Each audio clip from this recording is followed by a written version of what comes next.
हम आज दूसरा क्लास देखेंगे और निर्माण बैच का ये चौथा क्लास होगा। तो आइए हम लोग कहाँ तक कर लिए थे उससे आगे हम लोग देखते हैं। आज जो है कहाँ से शुरू होगा देख लेते हैं। हम लोग कहाँ तक पढ़ा चुके थे पीडीएफ को। लगभग जो है आपका आधा हो गया था, ठीक है, गति में आधा हो गया था। गति का समीकरण से हम लोग आज क्या होगा शुरू करेंगे। गति का समीकरण से जो है आज के क्लास में शुरू करेंगे। एक क्लास और बच गया है जो कि टोटल क्लास का क्वेश्चन और प्रीवियस ईयर क्वेश्चन और टेस्ट का क्वेश्चन हम अगले दिन करवा देंगे इसके बाद वाले क्लास में, ठीक है। 3 क्लास टोटल होगा मोशन का। तो आज जो है हम लोग गति के समीकरण से स्टार्ट करने वाले हैं। सभी लोग वीडियो को शेयर किया कीजिए अपने सभी ग्रुप में, ठीक है। तो आइए स्टार्ट करते हैं। आप लोग वीडियो को शेयर जरूर किया कीजिए, बहुत ही कम लोग हैं जो वीडियो को शेयर करते हैं, ठीक है। हम लोग प्रोवाइड करवा रहे हैं आपको हैंड रिटेन नोट्स निर्माण बैच का, नीरज सर का, ठीक है। तो देखेंगे गति के समीकरण। गति के कितने समीकरण हैं तो सबसे पहले आपको जानना जरूरी है कि गति के 3 समीकरण है, ठीक है। गति के जो है 3 समीकरण है। पहला समीकरण क्या है तो पहला समीकरण आपका है v बराबर u प्लस AT। दूसरा समीकरण क्या है तो s बराबर UT plus half AT square. तीसरा समीकरण क्या है तो v स्क्वायर बराबर u स्क्वायर प्लस 2as। तब इसमें जो देखेंगे तीनों समीकरण में v का मतलब क्या है तो v बराबर होता है अंतिम वेग, ठीक है। u का मतलब क्या होता है तो प्रारंभिक वेग, और a का मतलब क्या होता है तो त्वरण, तो s का मतलब क्या होता है तो विस्थापन, और t बराबर समय, ठीक है। तो ये तीनों समीकरण को आपको याद रखना बहुत ही जरूरी है, ठीक है।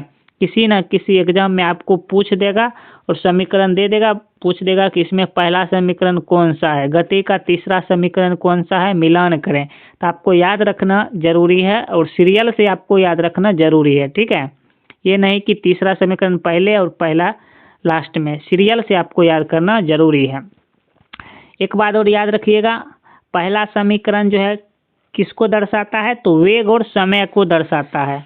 आपका जो ये पहला समीकरण हो गया ये जो है आपका वेग और समय को दर्शाता है। पेन नहीं है जिसके कारण हम लिखने में असमर्थ हैं, ठीक है। तो आप लोग अगर कॉपी पे नोट करते होंगे तो ये चीज़ जरूर नोट कर लीजिएगा। पहला समीकरण जो है वेग और समय को बताता है।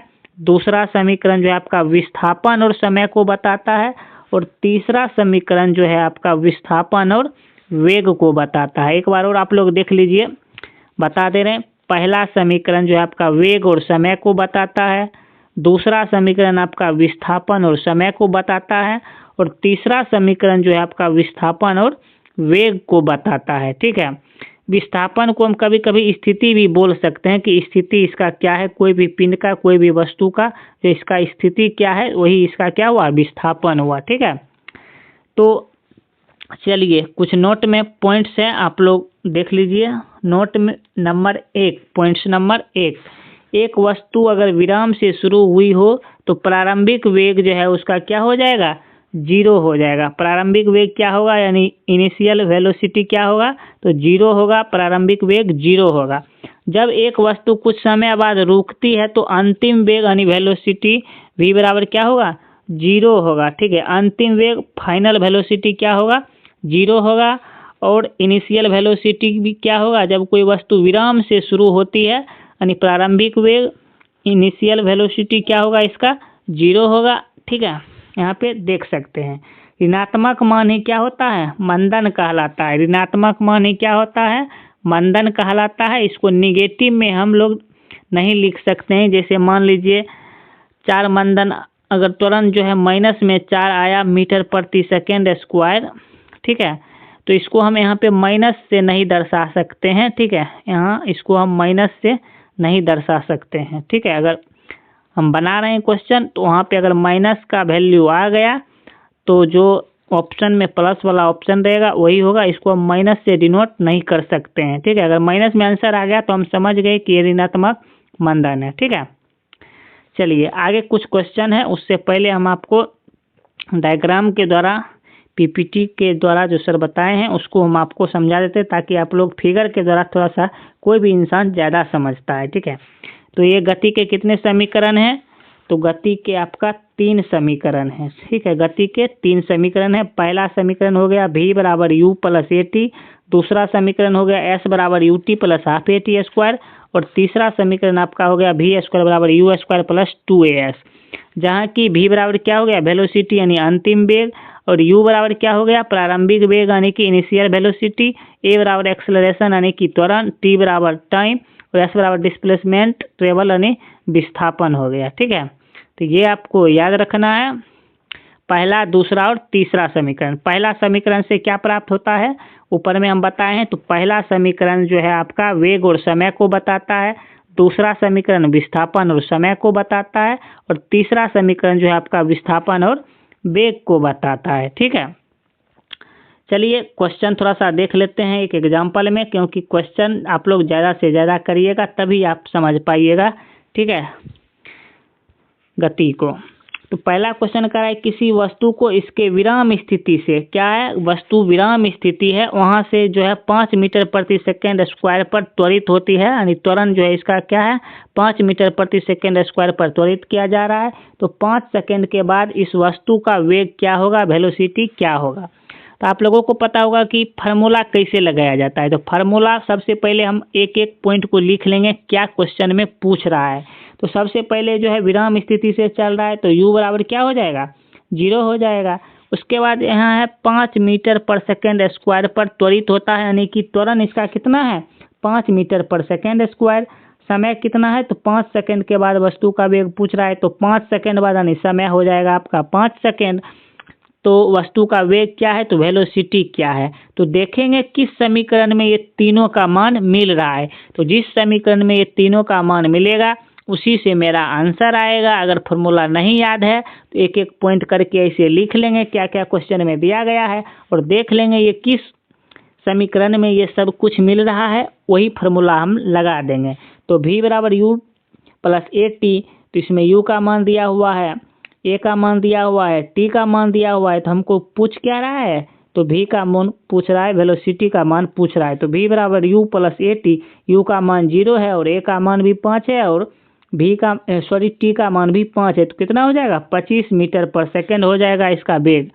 आप लोग देख सकते हैं, आप लोग खुद से भी बनाने का प्रयास करेंगे। ये तो आसान क्वेश्चन था। सबसे पहले क्वेश्चन का जो वैल्यू दिया है उसको आपको लिख लेना है, उसके बाद फार्मूला में देखना है कि कौन कौन सा फार्मूला में क्या मान आ रहा है, वही फार्मूला आपको लगा देना है। यहाँ पे नोट में देख सकते हैं कुछ पॉइंट्स हम लोग आपको एक्स्ट्रा बता रहे हैं। ये जो है जो मैंने नोट्स में देखे हैं कि नहीं लिखा हुआ था, जैसे नोट्स में दिया हुआ है कि छात्रों द्वारा प्रश्न बनाते समय प्रश्न का दिया हुआ मान या उत्तर का मान जो है अगर 9.2, 9.8, 19.6 हो तो जी का मान आपको जो अगर पॉइंट में आंसर का वैल्यू दिया हुआ है तो आपको जी का मान हमेशा 9.8 मीटर पर सेकेंड स्क्वायर लेना है, ठीक है, अन्यथा आपको 10 मीटर पर सेकेंड स्क्वायर लेना है, ठीक है। अगर अपने मन से लेना हो तो क्या लेंगे, अगर पॉइंट वाला वैल्यू अगर जी का मान जहाँ पे पूछेगा, ठीक है, क्षैतिज और उदग्र वर्टिकल हॉरिजॉन्टल जब आपको पूछेगा इसमें तो आपको क्या करना है जी का मान जो है अगर आंसर में अगर पॉइंट में है तो 9.8 लेना है। अगर जी का मान जो है डायरेक्ट है सीधा अंक में है तो आपको 10 मीटर पर सेकेंड स्क्वायर अपने मन से लेना है। उसके बाद देखेंगे गति की परिभाषा और समीकरण किसके द्वारा दिया गया था तो गैलीलियो के द्वारा दिया गया था, ये एनसीईआरटी का क्वेश्चन है। उसके बाद गति का नियम किसने दिया तो न्यूटन ने दिया, ठीक है, गति का नियम किसने दिया तो न्यूटन ने दिया। आगे देख लेते हैं गति, आगे देखते हैं थोड़ा सा गति कितने प्रकार के तो बता ही दिए हैं आपको। उसके बाद जो है गति देखिए 2 तरह के होते हैं, एक क्षैतिज एक उदग्रनी वर्टिकल, हॉरिजॉन्टल एंड वर्टिकल। आपको कैसे पता चलेगा किसमें कौन फार्मूला लगेगा, कहाँ पे माइनस लगेगा तो कहाँ पे प्लस लगेगा। तो यहाँ पे देख लीजिए, सबसे पहले अगर डायरेक्ट क्षैतिज में रहे तो सभी में आपको प्लस लगेगा और v बराबर U T plus A T पहला फार्मूला, दूसरा हो गया s बराबर U T plus half A T square, तीसरा हो गया v स्क्वायर बराबर यू स्क्वायर प्लस 2as, ठीक है। ये 3 आपको मेन गति का जो है समीकरण है। उसके बाद अगर वर्टिकल में दिया रहे कोई भी वस्तु जैसे ऊपर की ओर जाता है, अगर कोई भी गेंद को हम ऊपर की ओर फेंकते हैं या किसी छत से नीचे गिराते हैं, तब वहाँ पे आपको कौन सा फार्मूला लगेगा। अगर नीचे से ऊपर की कोई भी चीज़ हम फेंक रहे हैं या कोई भी वस्तु त्वरित हो रही है नीचे से ऊपर की ओर, तो वहाँ पे आपका जो है ए का मान क्या हो जाएगा, माइनस में आ जाएगा। जी, माइनस में सभी फार्मूला में इसमें क्या लगाना है आपको, तो माइनस लगाना है। अगर कोई भी वस्तु या कोई भी चीज़ ऊपर से नीचे की ओर त्वरित हो रही है तो उसमें क्या होगा, प्लस होगा। ठीक है, उसमें प्लस होगा। अगर जो है हॉरिजॉन्टल में रहेगा तो उसमें आपका कहीं पे कोई कुछ चेंज नहीं करना है, सभी में आपका प्लस लगाना है फॉर्मूला में। ठीक है, आगे देखते हैं। अब कुछ क्वेश्चन देख लेते हैं, थोड़ा सा 4-5 क्वेश्चन क्लास में करवाया गया था। तो देखिए, कोई कार विराम से नियत त्वरण, देखिए यहाँ पे क्या कर रहा है, विराम से, यानी इसका क्या है, यू का मान 0 है। नियत से त्वरण 3 मीटर पर सेकेंड स्क्वायर के साथ चलना शुरू करती है और 10 सेकेंड में, समय कितना है, 10 सेकेंड में इस कार द्वारा तय की गई दूरी ज्ञात कीजिए। 10 सेकेंड में। तो सबसे पहले क्या बोले कि सबसे पहले यहाँ पे इसको डिनोट कर दीजिए कि क्वेश्चन में क्या क्या दिया गया है। यू का मान 0, ए का मान 3 मीटर पर सेकेंड स्क्वायर, टी बराबर 10 सेकेंड, समय कितना है 10 सेकेंड, तो एस बराबर पूछ रहा है, दूरी बराबर पूछ रहा है। तो कौन सा फार्मूला में ये सभी आएगा, तो देखिए एस का मान दूसरा समीकरण के, दूसरा गति के समीकरण के दूसरा फार्मूला में दिया गया था, एस बराबर U T plus half A T square. S का मान पूछ रहा है, यू का मान 0 है तो यहाँ पे पूरे में 0 आ जाएगा। हाफ, तो हाफ है यहाँ पे लिख के 1/2। ए का मान कितना है, एक्सेलरेशन 3 है, समय कितना है, तो 10 का स्क्वायर हो जाएगा 10 सेकेंड, तो 300/2 यानी कि 150 मीटर हो जाएगा। दूरी कितना हो जाएगा, 150 मीटर हो जाएगा। आगे देखते हैं अगला क्वेश्चन।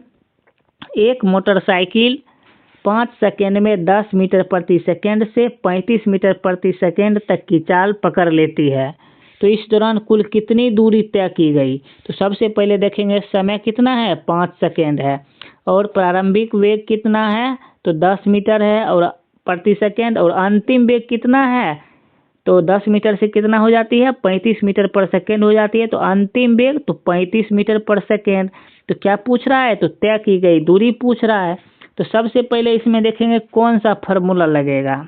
ठीक है, तो इसमें देखिए अगर हम दूसरा फार्मूला लगाते हैं तो फिर इसमें हमको और कोई चीज़ यानी त्वरण का मान इसको हमको इसमें ज्ञात करना रहेगा। त्वरण का मान इसमें नहीं दिया गया है, तो सबसे पहले हम क्या करेंगे, त्वरण का मान निकालेंगे। त्वरण का मान किससे निकालेंगे, तो पहला फार्मूला से निकालेंगे, v बराबर यू प्लस ए टी। तो v का मान कितना है, 35 दिया हुआ है। ठीक है, और आरंभिक यानी प्रारंभिक कितना दिया है, तो 10 दिया है। तो ए का मान हमको निकालना है, और इनटू समय कितना दिया है, 5 सेकेंड दिया हुआ है। तो यहाँ पे काट खोट देंगे, ये 10 इधर आ जाएगा, तो 35 में से 10 गया कितना आ जाएगा, 25, और इधर कितना हो जाएगा 5a। तो 5 से 25 को काट देंगे तो a का मान कितना आ जाएगा, 5 आ जाएगा। त्वरण का मान कितना आ जाएगा, 5 आ जाएगा। अब देखेंगे कि किस किस में वैल्यूज है। v का मान दिया गया है, u का मान दिया गया है, a का मान दिया गया है, s का मान दिया गया है। तो समीकरण के तीसरा में दिया गया है, आप लोग देख सकते हैं, v² बराबर u² प्लस 2as। हमको दूरी पूछ रहा है, ठीक है, s पूछ रहा है, दूरी पूछ रहा है, तो समीकरण तीसरा से हम लोग निकालेंगे। तो v² की यानी कि 35 का स्क्वायर, v² यानी कि 35 का स्क्वायर, और प्रारंभिक वेग का स्क्वायर यानी कि 10 का स्क्वायर 2as। तो 2 और a का मान कितना निकाले थे हम यहाँ पे, 5 निकाले थे, और s का मान हमको पूछ रहा है। तो 35 का स्क्वायर 1225, 10 का स्क्वायर 100, और 2 गुना 5 यानी कि 10s। तो 100 इधर आ जाएगा, ठीक है, 100 इधर आ जाएगा, कितना आ जाएगा, 1125 बच जाएगा, 10 इधर s हो जाएगा, तो 10 से इसको भाग दीजिएगा, तो 112.5 मीटर हो जाएगा आपका दूरी। कितना हो जाएगा, तो 112.5 हो जाएगा आपका ये सही आंसर। ठीक है, अगला क्वेश्चन देख लेते हैं हम लोग।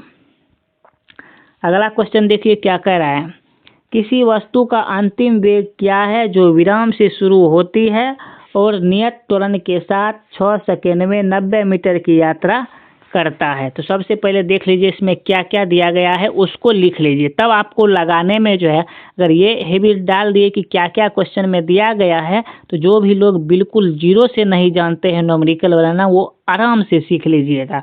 तो सबसे पहले देखिए क्वेश्चन में क्या क्या दिया गया है। तो दूरी दिया गया है 90 मीटर।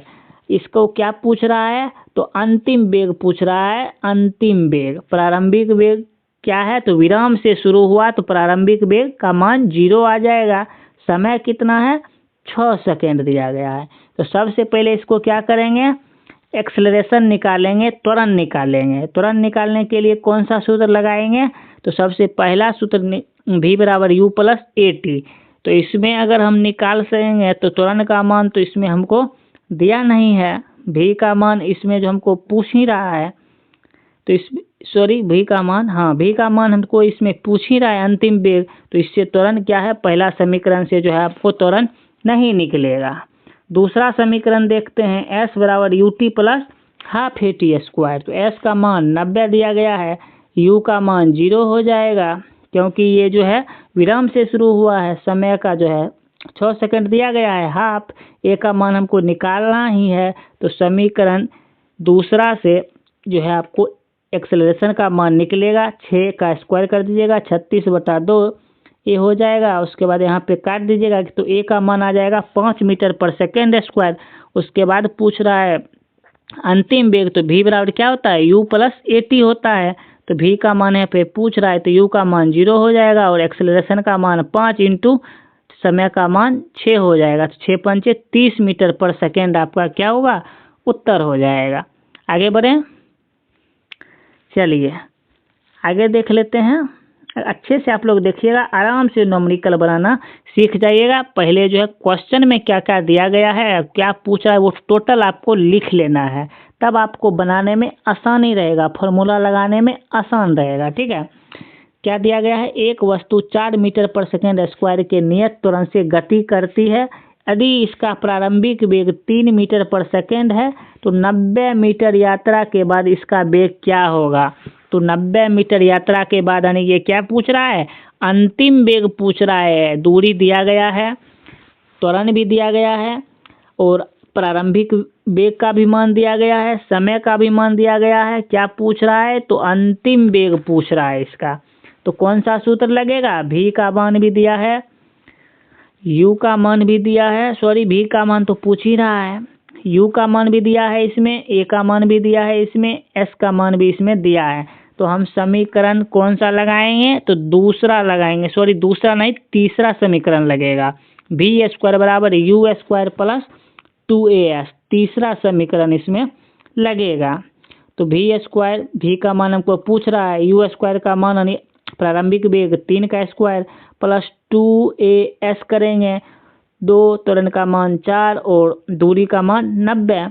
तो v स्क्वायर बराबर 9 प्लस 720 यानी v स्क्वायर बराबर 729। तो 729 का जो है आपका कितना होता है, 27 होता है वर्गमूल। तो v बराबर कितना आ गया, 27 मीटर पर सेकेंड स्क्वायर हो गया। यानी इसका जो है अंतिम वेग क्या हो जाएगा, तो 27 मीटर पर सेकेंड हो जाएगा आपका। v बराबर 27 मीटर पर सेकेंड आपका इसका सही उत्तर हो जाएगा। ठीक है, अब आइए देखते हैं प्रक्षेप गति। प्रक्षेप गति क्या है, तो थोड़ा सा हम यहाँ पे आगे फिगर के माध्यम से पहले समझ लेते हैं, उसके बाद आपको बताते हैं कि प्रक्षेप गति क्या है। अगर कोई पिंड एक ही समय में 2 दूरी तय करता है, यानी कि क्षैतिज तथा उदग्र, यानी कि हॉरिजेंटल और वर्टिकल, एक ही समय में 2 दूरी तय करता है कोई पिंड, तो ऐसी गति को हम क्या कहते हैं, प्रक्षेप गति कहते हैं। प्रक्षेप पथ का जो है रास्ता कैसा होता है, यानी पूछ देगा प्रक्षेप का पथ कैसा होता है, तो परवलयाकार होता है, परवल के आकार का होता है, परवलयाकार होता है। ठीक है, एग्जाम्पल में क्या होगा, तो जैसे छक्का मारने पर बॉल की गति, भाला फेंकने पर भाले की गति, मिसाइल फेंकने पर मिसाइल की गति। अगर हम लोग भाला फेंकते हैं तो कैसे जाता है, ऐसे को जाता है और ऐसे गिर जाता है नीचे। छक्का मारते हैं कैसे जाता है, तो नीचे से उठा हुआ जाता है, इधर आके फिर इधर नीचे गिर जाता है। तो इसमें दो गति एक समय में एक साथ में इसमें क्या होता है, 2 दूरी तय होता है। कहिएगा कैसे, तो एक दूरी तो आपका डायरेक्ट, जिसको हम विस्थापन कहते हैं, यहाँ पे डायरेक्ट ये पॉइंट से यहाँ पे आ गया एक दूरी, और एक दूरी जो ये ऊंचाई हो गया इसका, यहाँ पे कुछ ना कुछ तो ऊंचाई होगा, हाईएस्ट पॉइंट होगा। तो एक दूरी आपका ये हो गया, तो यही क्या हो गया, प्रक्षेप गति हो गया। अगर कोई पिंड एक ही समय में दो दूरी तय करता है, क्षैतिज और उदग्र, तो इस ऐसी स्थिति में ऐसी पिंड की गति को क्या कहते हैं, प्रक्षेप गति कहते हैं। ठीक है, ऑप्शन यहाँ पे देख लिए एग्जाम्पल में। जैसे मान लीजिए अगर कोई शिकारी पेड़ पर बैठे किसी बंदर पर गोली चला रहा है, गोली चलते ही बंदर अगर कूद जाता है तो संभावना है कि बंदर को गोली लगाए गए स्थान पर लग जाएगी, क्योंकि पहले गोली का पथ क्या होता है, सरल रेखीय होता है, और फिर गोली का जो पथ है प्रक्षेप हो जाता है, क्योंकि एक ही समय में दो दूरी तय करता है। इसीलिए संभावना बना हुआ है कि ये बंदर को गोली लग सकता है। देखिए नीचे में फिगर के द्वारा आप लोगों को समझाने के लिए हम एक्स्ट्रा पॉइंट लाए हैं।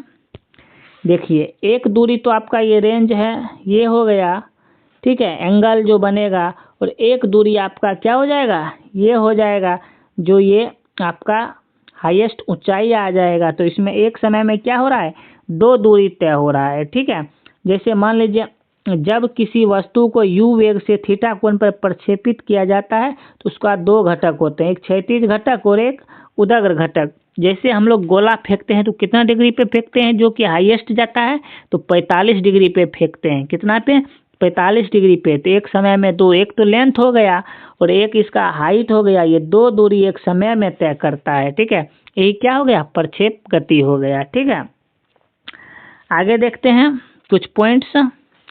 u cos थीटा का मान पूरे प्रक्षेप गति में कहीं पर भी नहीं बदलता है। ये जो u cos थीटा का मान है पूरे प्रक्षेप गति में कहीं पे भी नहीं बदलता है। और उसी में जो है क्या, उसी में अगर u sin थीटा का मान जो है पहले क्या होता है, पहले घटता है, फिर शून्य होता है, और फिर जो क्या है बढ़ता है। पहले क्या होता है, घटता है u sin थीटा का मान, फिर क्या होता है, शून्य होता है, और फिर क्या होता है, बढ़ता है। ठीक है, अब आइए इसका कुछ सूत्र होता है, और ये तो एग्जाम में पूछता नहीं है, लेकिन अब इस चैप्टर में है तो बता दे रहे हैं। सर भी बता दिए थे, ऐसा कुछ जरूरी नहीं है कि हम ही बता रहे हैं, सर भी बताए थे। ये एग्जाम में उतना पूछता नहीं है, लेकिन फिर भी क्या है, इसका सूत्र याद रखना जरूरी है हम लोगों को। अगर पढ़ रहे हैं तो चैप्टर को पूरा फाइनल फिनिश करके पढ़िए, ताकि दोबारा फिर पढ़ने की ज़रूरत ना पड़े। बस सिर्फ रिवाइज करते रहिए, कोई दिक्कत नहीं होगा। देखिए प्रक्षेप गति, प्रक्षेप गति ये तीन फॉर्मूला होता है, आपको याद रखना है। मैक्सिमम हाइट यानी अधिकतम ऊंचाई बराबर क्या होता है, u square sine square theta बटा 2g होता है। आगे हम बताएंगे क्या क्या किसका होता है वैल्यू। उसके बाद एक आता है उड़ान काल, time of flight 2u sine theta बटा g, और एक आता है क्षैतिज परास, u square sine square theta बटा g होता है। ठीक है, चलिए अब आगे देखते हैं। याद रखिएगा जब थीटा का मान 45 डिग्री का होगा तो सबसे अधिक दूरी मिलेगी। बता चुके थे कि कोई भी चीज़ को हम अगर 45 डिग्री पे फेंकते हैं तो बहुत ही ज़्यादा दूरी तक जाएगी, बहुत ही अधिक दूरी। जैसे गोला फेंकते हैं ना, तो 45 डिग्री के एंगल से अगर हम लोग जोर लगाते हैं, फेंकते हैं, तो सबसे अधिक दूरी तक तय होगी वो गोला, सबसे अधिक दूरी पर जाके गिरेगी अगर हम उसको 45 डिग्री से प्रक्षेपित करेंगे तो। ठीक है, आइए आगे देखते हैं। एक क्वेश्चन दिया गया है, इसे पूछता नहीं है, लेकिन फिर भी जो है क्वेश्चन दिया गया है तो बता दे रहे हैं। ठीक है, आगे बढ़ते हैं। एक पत्थर को क्षैतिज से, देखिए एक पत्थर को क्षैतिज से 60 डिग्री के कोण पर 100 मीटर पर सेकेंड के वेग से अगर प्रक्षेपित किया जाता है तो इसकी अधिकतम ऊंचाई क्या होगा। तो सबसे पहले इसमें देख लेंगे क्या क्या दिया गया है। थीटा का मान 60 डिग्री, u का मान 100 मीटर पर सेकेंड, g का मान 10 मीटर पर सेकेंड स्क्वायर। उसके बाद h पूछ रहा है, अधिकतम ऊंचाई पूछ रहा है। ठीक है, क्या पूछ रहा है, अधिकतम ऊंचाई पूछ रहा है। तो h बराबर क्या होता है, u square sine square theta बटा 2g, आगे बता चुके थे। उसके बाद इस फार्मूला पर क्या करना है, बैठा देना है।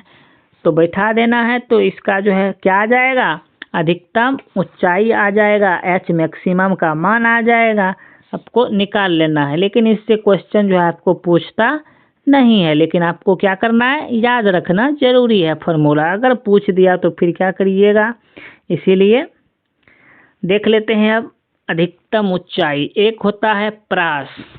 प्रास क्या होता है, तो क्षैतिज दिशा यानी कि हॉरिजेंटल डायरेक्शन में तय की गई कुल दूरी को क्या कहते हैं, प्रास कहते हैं। अगर प्रास का मान पूछेगा तो आर बराबर क्या होता है, you square sine to theta बटा जी होता है।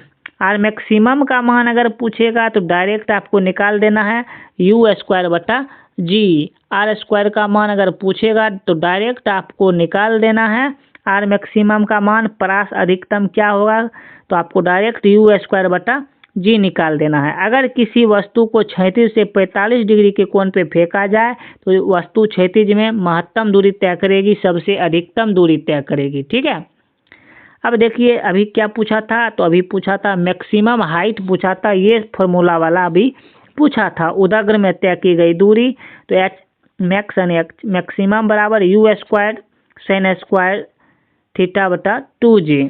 एक होता है उड़ान काल, टाइम ऑफ फ्लाइट, प्रारंभिक बिंदु से अंतिम बिंदु तक जाने में लगा समय, तो क्या होता है टी बराबर 2u साइन थीटा बटा जी होता है। याद रखिएगा, ये सब एक्स्ट्रा पॉइंट है। चढ़ान काल या उतरान काल, एक होता है ये प्रक्षेप गति के अंदर आता है। ठीक है, खांसी हो रहा है थोड़ा सा, क्या होता है एक चढ़ान काल या उतरान काल। चढ़ने या उतरने में लगे समय को चढ़ान या उतरान काल कहते हैं, जिसका फॉर्मूला क्या होता है, तो यू साइन थीटा बटा जी होता है। ठीक है, तो आज यहीं तक हम लोग रखते हैं।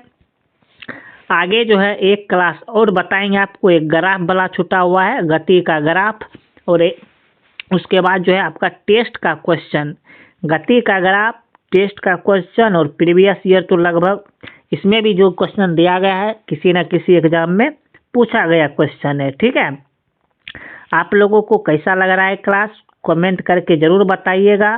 ठीक है, अगर आप लोगों को अच्छा लगेगा तब वो रेगुलर रखेंगे, अन्यथा बंद कर देंगे। ठीक है, अगर आप लोगों को अच्छा नहीं लगेगा तो फिर हम क्या करेंगे, आपको बता के वीडियो बना के। ठीक है, अगर आप लोगों को अच्छा लग रहा है तो आप लोग कमेंट कीजिएगा। इसका PDF भी 1-2 दिन में आप लोगों को हम टेलीग्राम ग्रुप के माध्यम से प्रोवाइड करवा देंगे। अभी टेलीग्राम ग्रुप नहीं बनाए हैं। ठीक है, चलिए मिलते हैं अगले क्लास में। और अगला क्लास इम्पोर्टेंट रहने वाला है, क्योंकि आपको टोटल जो है टेस्ट का क्वेश्चन हम आपको बताएंगे। एक क्लास और थोड़ा सा और बच गया है थ्योरी में, ग्राफ।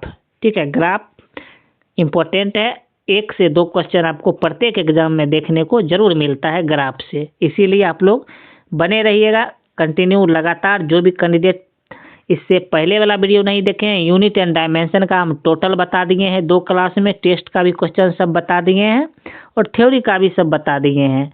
उसके बाद ये गति का दूसरा क्लास था, एक क्लास और गति का बताएंगे, जिसमें कंप्लीट आपको टेस्ट के सारे क्वेश्चन सहित आपको प्रोवाइड करवा देंगे। ठीक है, मिलते हैं नेक्स्ट क्लास में।